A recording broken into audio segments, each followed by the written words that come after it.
mga Kalingap Angels.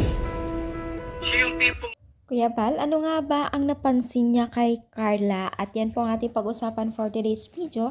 At kung bago ka pa lang sa aking channel, please subscribe, like, and pakit na rin po natin guys ang notification bell upang ma-update po tayo tuwing ako may nag-upload patungkol sa Team Kalingap. And please support po natin ang buong Team Kalingap, lalong-lalo na po kila Kalingap Rab at Kuya Bal. So ano nga ba itong napansin ni Kuya Bal sa lahat ng Kalingap Angels, no?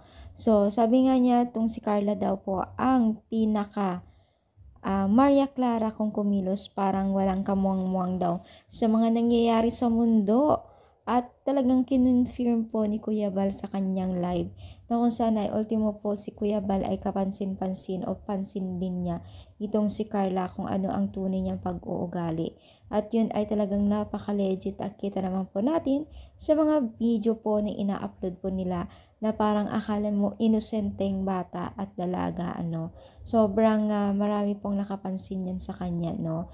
So, sa ngayon po ay may bago pong latest upload po ni Kalingap Rab. Sa mga hindi pa po nakapanood yan kay Carla at Jomar, sa latest upload po ni Kalingap Rab ay meron na po at tsak nakikiligin po kayo doon dahil basta bisitahin nyo po mga mima. Ang dami pong maganap doon na nakakakilig moment.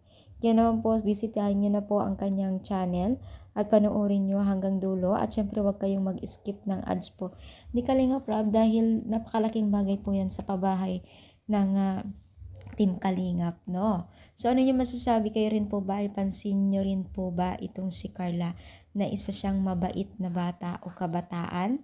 I-comment lang dito sa baba. At syempre, guys, palike po ang ating video.